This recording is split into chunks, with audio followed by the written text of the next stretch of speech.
نے ہمیں موحد توحید پرست بنا دیا۔ خدا کا شکر ہے کہ اس نے ہمیں توحید پرست ہونے کے ناطے اس نبی کی امتی ہونے کا شرف عطا کیا کہ جس کا امتی ہونا انبیاء اپنے لیے باعث شرف اور فضیلت سمجھتے ہیں۔ خدا کا شکر ہے کہ اس نبی کی امتی ہونے کی حیثیت سے ہمیں اس نبی کی تعلیم و محبت و محبت ثابت فرمایا۔ سب سے پہلا ایک انسان کو واجب ہے کہ وہ اپنے خدائی جبار اور اپنے خالق کی معرفت حاصل کرے۔ جب ہم خدا کی معرفت کی بات کرتے ہیں ہم خدا کی معرفت اس کی صفات کے ذریعے حاصل کرتے ہیں۔ خدا کی صفات میں سے ایک صفت یہ ہے کہ اللہ قادر ہے، اور بعض اوقات اسے قدیر سے بھی تعبیر کیا جاتا ہے، جیسے سبحانہ الذی بیدہ الملک وہو علی کل شیء قدیر، کہ اللہ ہر چیز پر قدیر ہے۔ قادر اور قدیر میں ایک فرق یہ بھی ہوتا ہے کہ قادر اس میں فاعل ہے اور قدیر صفت مشبہہ ہے۔ یعنی ہو سکتا ہے کہ انسان آج طاقت رکھتا ہو، کل وہ کام کرنے کی طاقت نہیں رکھتا، آج اس کے اندر صلاحیت ہے، کل وہ اہلیت صلاحیت نہ رہے، مگر قدیر اسے کہتے ہیں وہ ہمیشہ اس چیز پر قدرت، صلاحیت اور اہلیت رکھتا ہے۔ اس حوالے سے حضرت امام جعفر صادق علیہ السلام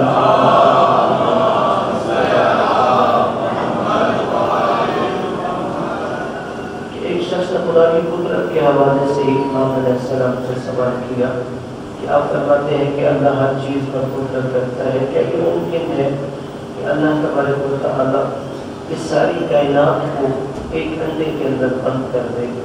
نہ تو وہ انڈے کو بڑا کرے اور نہ ہی کائنات کو چھوٹا کرے، کیا اس کے اندر اتنی طاقت ہے؟ امام علیہ السلام نے اسے پہلا جو جواب دیا نقلی جواب دیا۔ امام نے کہا تم اپنے سامنے دیکھو، اس نے دیکھا۔ امام نے کہا تم پیچھے کی طرف دیکھو، اس نے دیکھا۔ امام نے کہا اپنے دائیں اور بائیں دیکھو، اس نے دیکھا۔ امام نے کہا اوپر کی جانب دیکھو، نیچے کی جانب، اس نے دیکھا۔ امام نے کہا تمہیں کیا نظر آیا؟ کہا میں نے جب آگے دیکھا پھر بھی مجھے کائنات نظر آئی، پیچھے دیکھا دائیں بائیں اوپر نیچے، یعنی چھ جہات کی جانب مجھے کائنات نظر آئی۔ تو امام نے کہا تم خود یہیں سے فیصلہ کر لو، اللہ نے انڈے سے بھی چھوٹی یہ جو تمہاری آنکھ ہے اس کے اندر کائنات کو بند کر دیا ہے۔ یہ ایک چھوٹی آنکھ ہے جو انڈے سے بھی چھوٹی ہے، اسی کے اندر یہ ساری کائنات بند ہے، تم دیکھ رہے ہو۔ پھر امام نے فرمایا کہ یہ جو تم بات کر رہی ہو کہ ایک انڈا جو ایک غلاف کے اندر بند ہے اس کے اندر کائنات بند کر دی جائے، امام نے کہا کہ یہاں پر خدا کی قدرت کی بات نہیں ہے، تم جس انڈے کے اندر کائنات بند کرنا یا سمانا چاہتے ہو اس انڈے کے اندر ہی یہ صلاحیت نہیں ہے کہ وہ اپنے اندر کائنات کو سمجھ سکے۔ تو اس لیے اللہ تبارک و تعالیٰ کی جب ہم قدرت کی بات کرتے ہیں تو ہمیں یہ چیز ذہن میں رکھنی چاہیے، کچھ چیزیں محال عقلی ہوتی ہے۔ محال عقلی کا مطلب یہ ہے عقلاً وہ چیز ناممکن ہوتی ہے۔ جب اللہ کی جو قدرت ہوتی ہے وہ محال عقلی سے متعلق نہیں ہوتی، یعنی اس چیز کے اندر عقلاً یہ صلاحیت نہیں ہوتی، ورنہ اللہ تبارک و تعالیٰ کی وہاں قدرت کی بات نہیں ہے، خدا کی صلاحیت اور قدرت پہ کوئی اشکال نہیں ہوتا۔ جیسے مثال کے طور پر آگ کاغذ کو جلا دیتی ہے، اب اگر آپ کوئی کاغذ گیلا کر دیں تو آگ اسے نہیں جلائے گی۔ اب آپ کیا کہیں گے کہ آگ جلاتی نہیں ہے؟ نہیں، آگ جلاتی ہے مگر اس کاغذ کے اندر جلنے کی صلاحیت نہیں۔ تو اسی طرح اللہ تبارک و تعالیٰ کی جو ذات ہے اگر ہم اس کی صفات کے ذریعے اسے پہچاننا چاہیں تو اس کی صفات کے ذریعے ہم خدا کے قریب ہوتے ہیں۔ اور یہی وجہ ہے کہ ایک وہ شخص ہے کہ جو بغیر معرفت کے خدا کی بارگاہ میں جھکتا ہے، اور ایک وہ ہے جو اللہ کی معرفت کے ساتھ جھکتا ہے۔ معصوم فرماتے ہیں جو بغیر معرفت کے عابد ہے اگر وہ 70 رکعت نماز پڑھے، اور ایک وہ ہے کہ جو اللہ کی معرفت کے ساتھ علم لے کر خدا کی بارگاہ میں جھکتا ہے، اس عبادت گزار کی 70 رکعت نماز سے اس اہل معرفت کی 1 رکعت نماز افضل ہوتی ہے۔ اس لیے ہمیں خدا کی معرفت کے لیے جستجو کرنی چاہیے اور اس کی معرفت صفات کے ذریعے حاصل کرنی چاہیے۔ تو ہے کہ مالک کائنات ہمیں خدا جبار کی معرفت نصیب فرمائے اور ہم سب کے مرحومین کے گناہوں کی مغفرت فرمائے، اپنے اپنے گناہوں کی بخشش کے لیے، مرحومین کے بلند درجات کے لیے برکت عطا فرمائے۔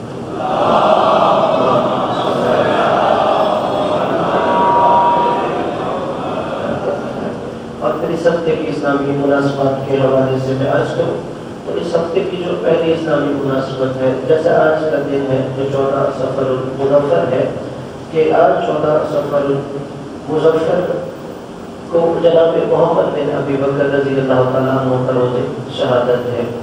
جناب محمد بن ابی بکر انہی کتب میں اصحاب میں شمار کیا جاتا ہے، جو کہ رسول کے وصال سے پہلے ان کی ولادت ہو چکی ہے، اس لیے بعض انہیں صحابہ میں شمار کرتے ہیں اور بعض تابعین میں شمار کرتے ہیں۔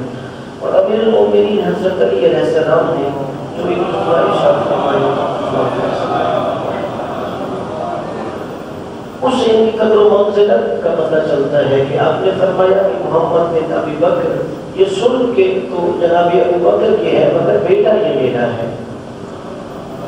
اس کی وجہ یہ ہے کہ جتنے بھی معرکے ہو رہے تھے اور جتنے بھی ایسے معاملات ہوئے کہ جہاں پر مسلمان لوگ گروہ میں تقسیم ہو گئے، وہاں ہر معرکے میں جناب محمد بن ابی بکر امیر المومنین علیہ السلام کے ساتھ کھڑا تھا۔ اور پھر جناب امیر المومنین علیہ السلام نے محمد بن ابی بکر کو گورنر بنا کر مصر روانہ کیا تھا۔ اس وقت مصر کی حالات بہت زیادہ خراب تھے اور وہاں بغاوتیں ہو رہی تھیں، تو اسی دوران جناب محمد بن ابی بکر کو شام کا جو حاکم تھا اس نے ایک باقاعدہ گروہ تشکیل دیا جس میں کچھ نام تھے کہ انہوں نے جناب محمد بن ابی بکر کے لیے کچھ ایسے حالات بنا دیے کہ جس کی بنا پر وہاں ایک باقاعدہ مصر میں مسلح معرکہ ہوا۔ جناب محمد بن ابی بکر تنہا رہ گئے اور اس کے بعد آپ نے ایک مکان میں جا کے بنا دی، تو وہاں پر ایک معاویہ بن خدیج نامی شخص تھا، اس نے آپ کو قتل کیا، اور آپ کو قتل کرنے کے بعد سب سے پہلے اسلام میں جو بے دردی کے ساتھ لاش جلائی گئی وہ جناب محمد بن ابی بکر کی تھی کہ آپ کے جسم کو ایک گدھے کی کھال میں لپیٹ کر انتقاماً اسے جلا دیا گیا اور آپ کا سر شام کی طرف بھیج دیا گیا۔ اور تاریخ میں ہے کہ پہلا سر جناب محمد بن ابی بکر کا تھا کہ جس سر کو شہروں میں پھرایا گیا، یہ پہلے تھے جناب محمد بن ابی بکر۔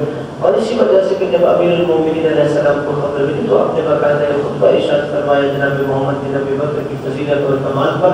اور روایت ہے کہ جناب ام المومنین حضرت عائشہ کو جب اپنے بھائی کی شہادت کی خبر ملی تو آپ 3 افراد کا نام لے کر ان کے لیے بددعا کیا کرتی تھی۔ یہ 3 افراد وہ تھے کہ جو جناب محمد بن ابی بکر کے قتل میں ملوث تھے، تو ہے کہ مالک ہمیں بھی اس امیر المومنین کے باوفا ساتھی کی سیرت پر زندگی گزارنے کی توفیق عطا فرمائے۔ امیر المومنین حضرت علی علیہ السلام کی ذات کے بلند پر سلام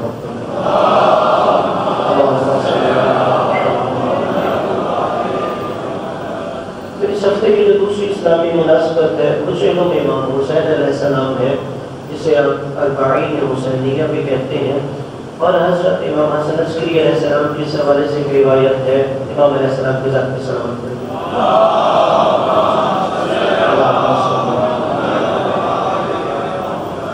آپ نے فرمایا علامات المؤمن خمس، کہ مومن کی 5 علامتیں ہوتی ہیں۔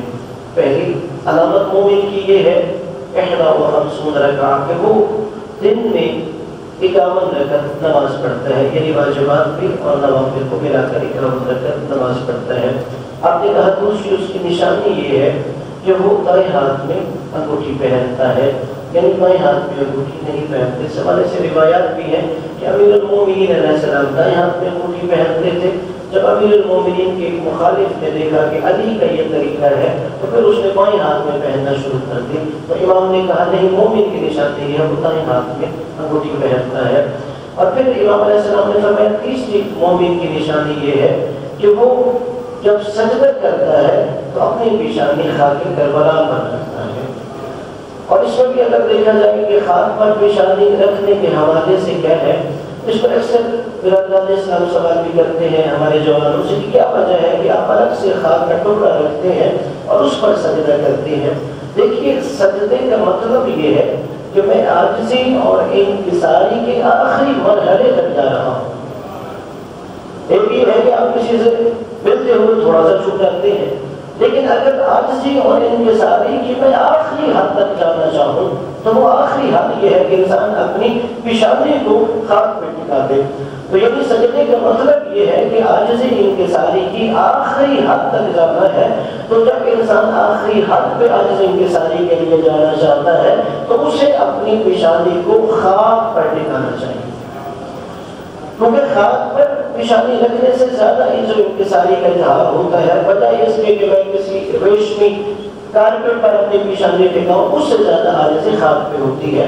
پھر اس سے زیادہ فضیلت جو خاک بھی ہے وہ خاک کربلا ہے.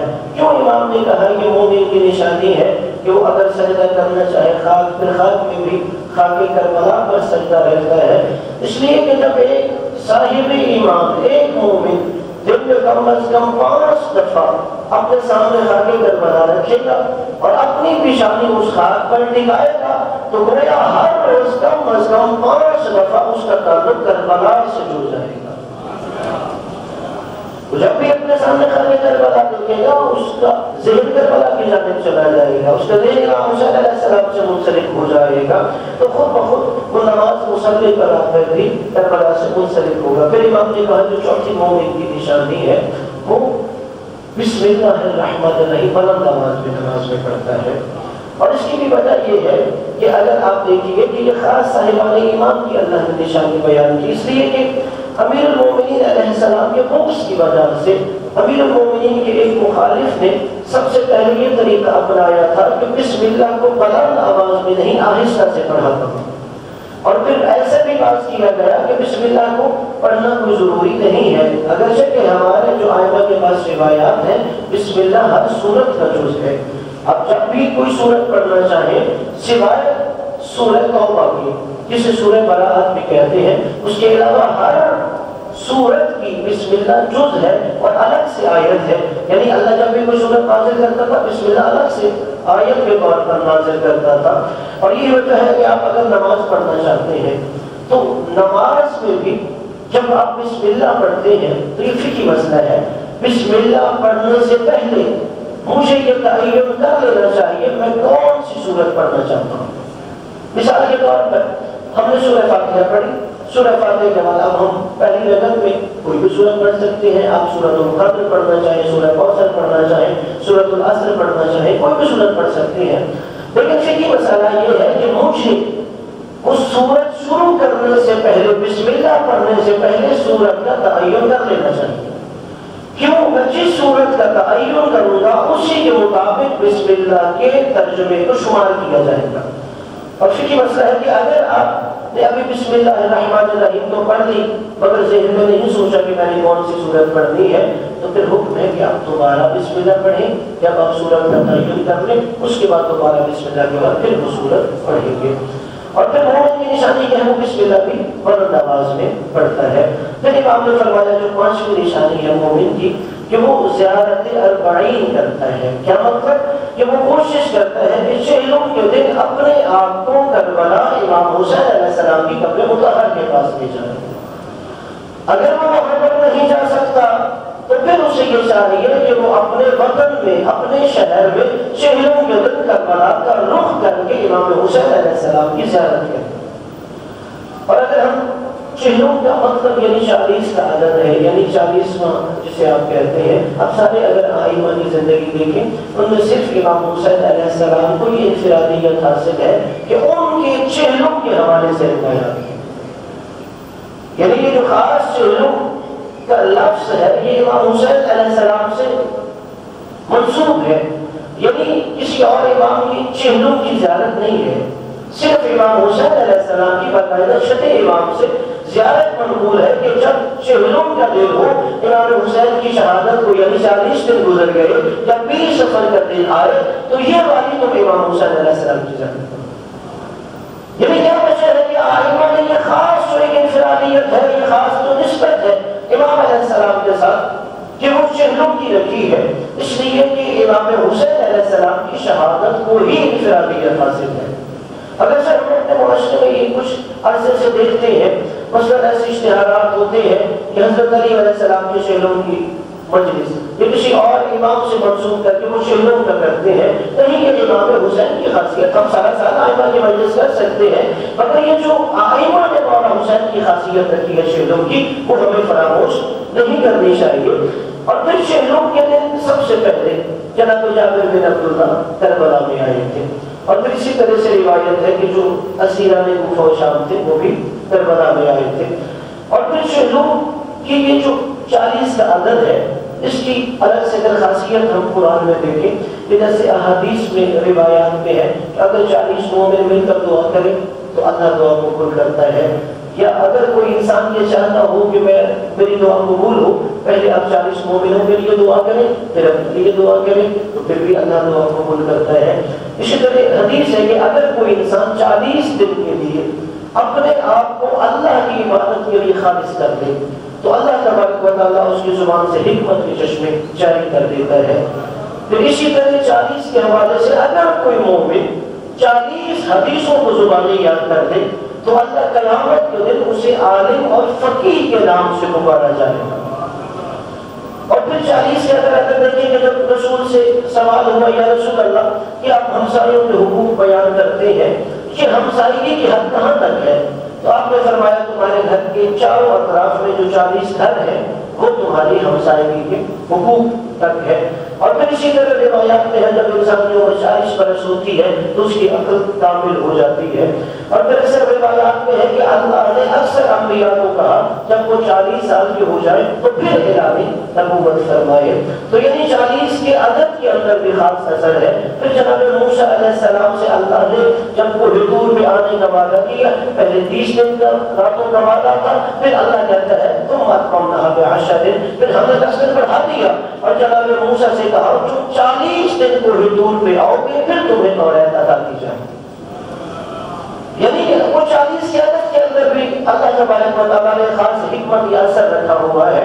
تو پھر یہ 40 کا عدد امام حسین علیہ السلام کے ساتھ بھی منسوب ہے۔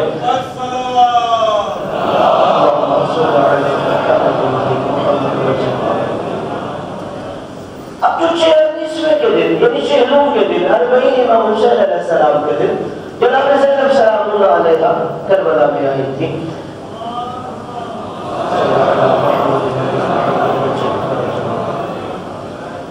اب اس کے اندر بھی ایک حکمت ہے کہ وہ جن کے دلوں میں امام حسین علیہ السلام کی محبت ہے، ایک جذبہ ہے، وہ ایک حریت کا سبق جو امام حسین علیہ السلام سے لے رہے تھے، ان کو جناب زینب سلام اللہ علیہا نے جو یہاں انقلاب کا درس دیا تھا کہ جب آپ رہا ہوئی شام سے تو یزید نے کہا تھا کہ آپ لوگ واپس مدینہ جا سکتے ہیں، مگر جناب زینب سلام اللہ علیہا نے فرمایا امام سجاد علیہ السلام سے کہ ہم مدینہ جانے سے پہلے کربلا جائیں، اور آپ مدینہ جانے سے پہلے کربلا پہنچی اور شہلوں کے دن کربلا میں آئی۔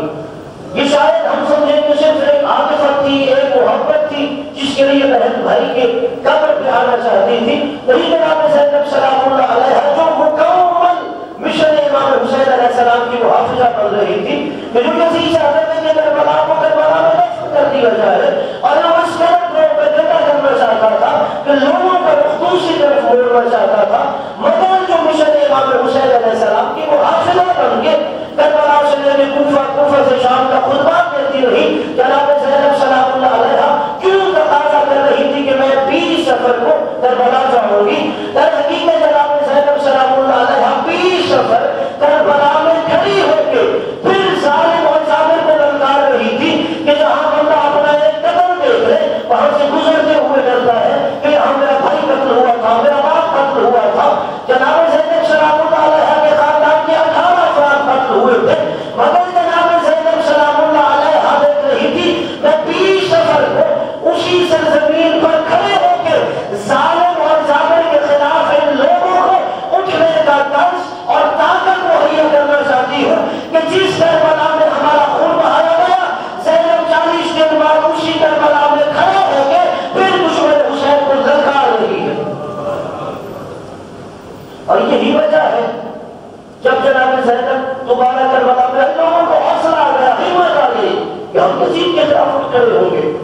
یہ وہی بی بی ہے کہ جسے اپنے سامنے اپنے کتنے جنازے رکھے ہیں مگر وہ کربلا میں خود موجود ہے. اور حضرت جب یہ کربلا میں آئی ان سے پہلے جابر آیا تھا. جابر آنکھوں سے نابینا تھا. عطیہ اوف غلام ساتھ تھا. عطیہ جابر کو فرات کے کنارے لے گیا. فرات کے کنارے غسل کیا جابر بن عبداللہ انصاری نے. پھر کہا عطیہ مجھے قبر حسین پہ لے جاؤ. عطیہ قبر حسین پہ لے گیا. عطیہ نے کہا جابر تمہارے سامنے زہرا کے لال کی قبر ہے. اب روایت ہے کہ جناب جابر صحابی رسول نے خود کو قبر حسین پہ گرا دیا اور 3 دفعہ کہا یا حسین یا حسین یا حسین. جب آگے سے کوئی جواب نہیں آیا جناب جابر کہتے ہیں حبیب لا یشب حبیبا، کیا بچپن کا دوست اپنے بچپن کے دوست کو جواب نہیں دے گا؟ پھر جناب جابر خود ہی کہتے ہیں اللہ تعالیٰ پھر جواب جابر تجھے یہ جواب کیسے دے؟ اس مظلوم کا سر تو ابھی شام سے آیا ہی نہیں. اور پھر جابر نے کہا کہ اگر تو آج دعا مانگ میرا چوتھا امام کربلا میں آئے میں تجھے راہ خدا میں آزاد کر دوں گا. اتنے میں عطیہ کہتا ہے جابر سے کوئی شام کی طرف سے کافر آ رہا ہے. جابر نے کہا دیکھ شاید میرا چوتھا امام حسین کا بیٹا کربلا آیا ہو. جب عطیہ نے جا کے دیکھا وہ چوتھے امام تھے تو عطیہ جناب جابر کا ہاتھ پکڑ کے امام سجاد علیہ السلام کی طرف لے کر گیا. کہتے ہیں کہ جب جناب جابر نے امام سجاد علیہ السلام کو گلے سے لگایا تو فرد جذبات میں آ کے امام سجاد کے گلے کو دبایا. چوتھے امام نے چیخ مار کے کہا عطیہ اپنا ہاتھ میرے گلے سے نکال لے، 1 سال تک میرے گلے میں تو کے خاص آ رہا ہے. کہتے اتنے میں غلام عطیہ تھا، اس نے پیچھے مڑ کے دیکھنا چاہا. امام نے کہا عطیہ پیچھے مڑ کے نہ دیکھ، پیچھے اس کی بیٹیاں آئی ہیں جس کا جنازہ رات کی تاریکی میں اٹھایا گیا. اجرکم علی الزہرا. پھر امام سجاد علیہ السلام ان بیویوں کو ایک کی قبر پہ لے کے گئے، مگر روایت ہے سب سے پہلے مولا عباس کی قبر پہ لے کے گئے. مولا عباس سے مخاطب ہو کے کہا کہ جبازی ذرا قبر سے باہر آ کے دیکھو زینب شام سے زندہ آ گئی ہے. حضرت یہ پڑھنا بڑا آسان ہے کہ علی کی بیٹی شرابیوں کے ساتھ بولتی رہی. تو جبازی ذرا قبر سے باہر آ کے دیکھو زینب شام سے زندہ واپس آ گئی ہے. پھر مولا سجاد نے 9 بیویوں کو مولا عباس کی قبر کے گرد بٹھایا. کہا جب عباس ذرا قبر سے باہر آ کے ان 9 بیویوں میں پہچان کے بتاؤ زینب کون ہے. پھر 3 دن تک ان بیویوں نے قبر حسین پہ باتیں کیا. اب 30 دن مولا سجاد نے دیکھا کوئی بہن مر جائے گی کوئی ماں مر جائے گی.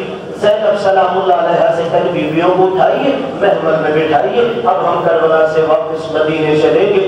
عزاداروں 20 سفر کو پہنچی. 3 دن تک کربلا میں گریہ و ماتم کیا گیا. جب 30 دن اٹھایا گیا مولا حسین علیہ السلام کے اس بیٹے نے کہا کہ اماں کیا ہر بیٹی محمل میں بیٹھ گئی ہے؟ جناب زینب نے کہا سجاد ابھی تک ایک بیوی قبر حسین سے لپٹ کے رو رہی ہے. ہر بیوی محمل میں بیٹھ گئی ہے، ایک بیوی ابھی تک قبر حسین سے لپٹ کے رو رہی ہے. کہا اماں زینب وہ کون ہے؟ کہا تیری ماں رباب رو رہی ہے. ایک طرف سے امام سجاد علیہ السلام پڑھے، دوسری طرف سے زینب سلام اللہ علیہ پڑھی. ہدایہ کرام زینب نے بھابی رباب اٹھو اب واپس مدینے چلتے ہیں. عزاداروں ابھی کل ہی 13 سفر گزری ہے نا جناب سکینہ سلام اللہ علیہ کی شہادت کا دن. جب کہا نا اٹھو بھابی رباب اب واپس مدینے چلتے ہیں. جناب رباب نے کہا کہ دادی میں کیا کروں گی مدینے جا کے؟ آپ میں سے ہر بیوی کا کوئی نہ کوئی رشتہ مدینے میں ہے. میرے 2 رشتے سادات کے ساتھ تھے، ایک میرا بیٹا تھا ایک میری بیٹی تھی. میرا بیٹا کربلا سو گیا ہے، میری بیٹی شام کے زندان رکھ گئی. اگر تمہارا ذرا آخری جملہ سن لیجیے تاکہ آنکھوں سے کیے ہوئے گناہ معاف ہو جائے. عزاداروں یہ گریا بڑے بڑے گناہ کی بخشش کا وسیلہ ہوتا ہے. اچھا کہا رباب اگر ہم تمہیں کربلا چھوڑ دیں تم کیا چاہتی ہو؟ کہا آپ مجھے کربلا چھوڑ دیں، اپنے بھائی کی قبر کی مجاورہ بنا دو، مجھے اپنے بھائی کی قبر کی مجاورہ بنا دو. کہا رباب تم کربلا میں کیا کرو گی؟ کہا اپنے بھائی کی قبر کی مجاورہ بناؤ. جب بھی کوئی زائر حسین کربلا آئے گا میں اسے ٹھنڈا پانی دوں گی، اسے کہوں گی تو ٹھنڈا پانی پی. زہرا کا لال 3 دن کا پیاسا زندہ ہو گیا. اللہ